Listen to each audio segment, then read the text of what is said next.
All right, in this last video, let's interpret our output, step number 5. So recall that our hypothesis is that the mean sales for POS formats do not differ in the population of food stores. And then the alternative hypothesis is that they do differ. And here's what the R output looks like. And for coding information, type 1 is format A, number 2 is format B, and so on. So that's what we see here. And so we've seen this information already in the first video. The mean, well, that's in thousands of dollars. So that's something important to pay attention to when looking at our output to ensure that you have the correct unit of measurement. So in this case, format A, or number 1, is not $44.72 for the mean. It's 44,717 because we have 3 zeros, so we move the decimal point 3 places to the right. And then here's our one-way ANOVA output right here. And recall from this step right here where we look at the homogeneity of variance, we did not reject the null hypothesis. So the equality of variances requirement is met. And when that's met, we look at the Fisher's test, not Welch's. And so here's our p-value, 0.01. And this would be the same thing that we do for the t-test. We look at whether that requirement, homogeneity of variance, is met. So we do Fisher's or Welch's. And from this one, because the p-value is less than 0.05, we are going to reject the null hypothesis. And that's the same conclusion that we've been saying in the last couple of videos. All right, so that completes step number 5. Now, this next section, I want to talk about the F statistic a little more. So recall at the beginning that I showed you this formula for calculating the F statistic. So it's MSB divided by MSW. So MSB would be the mean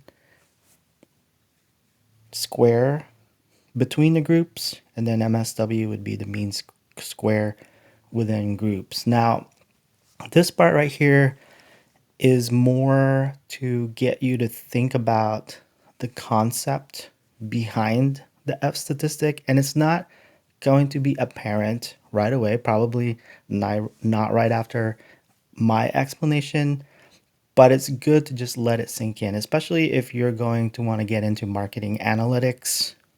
This would be a good concept to grasp. And, I've said many times in other videos that we don't care about formulas and things like that because we have software to take care of it. But conceptually, it would be good to understand what's going on in the different formulas that we encounter. And that's what I think about the F statistics. So here we go. I've mapped out 5 different areas here that I want to connect to this output here. So we'll start with number 1. F would be, as we said here, is the mean square between groups divided by the mean square within groups. So we'll say that this right here is number 1. Okay, so far, so good. Now number 2, the mean square, so that would be the sum of squares divided by the degrees of freedom.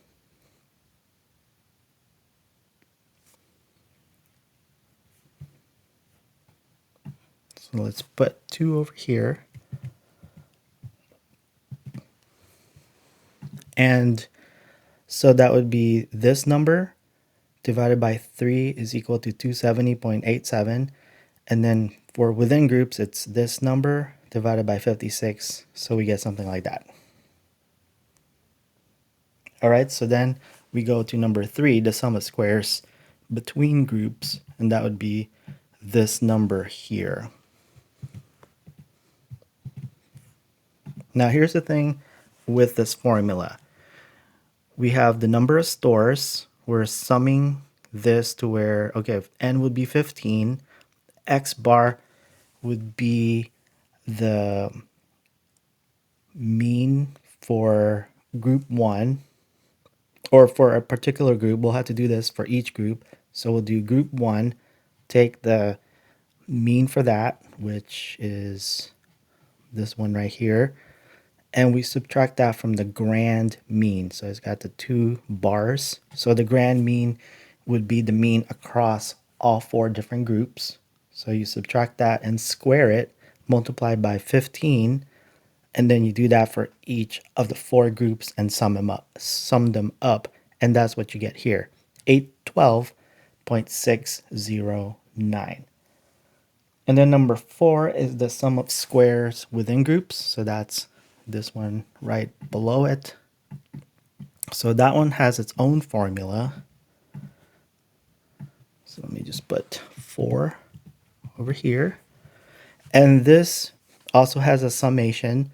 So you're looking at the individual X measurements. So we have 60 different ones, because remember we have 15 from each location. So each X value, subtract that by the group mean, and then you square that and do that across group 1, and then do that for group 2, right? You take your individual measurement, subtract that by that group's mean, and take the sum of that, do group 3 and group 4, and then sum all of that together. And this would be the number that you get, 3,984. And then number 5 would be the sum of squares total. So that's just adding 812.609 plus this number here. So that's kind of the math going on behind the F statistic. And as I mentioned a few minutes ago, it's not necessarily going to be clear exactly, well, conceptually, what does that mean? But, just let it sink in. Think about it for a little bit and just kind of look at what's going on here.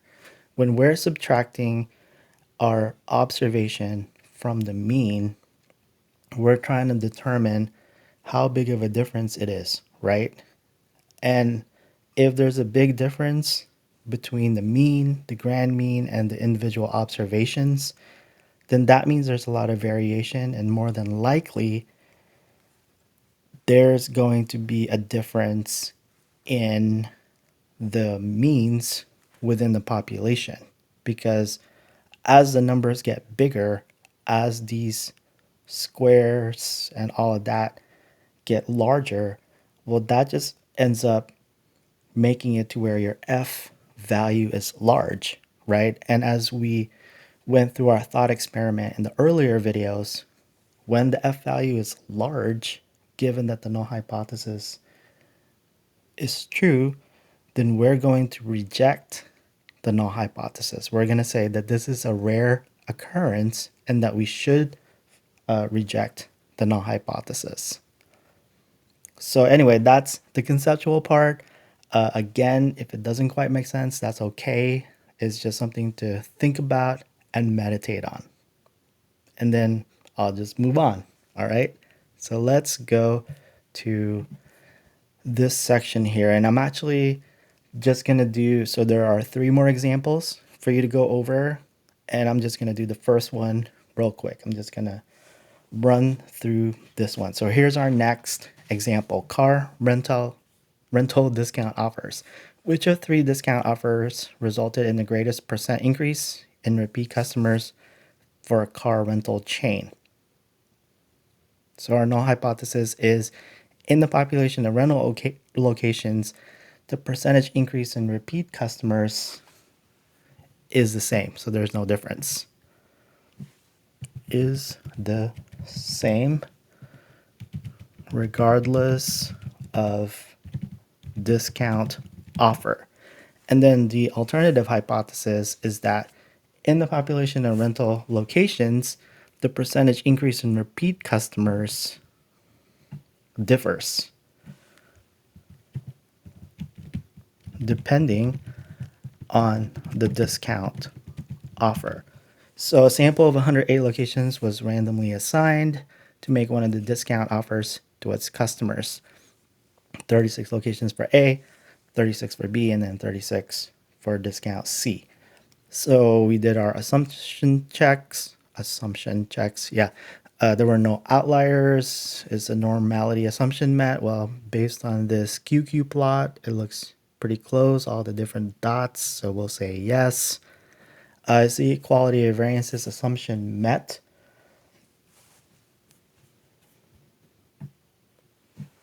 Yes. And how do you know? Well, for the Levine's test,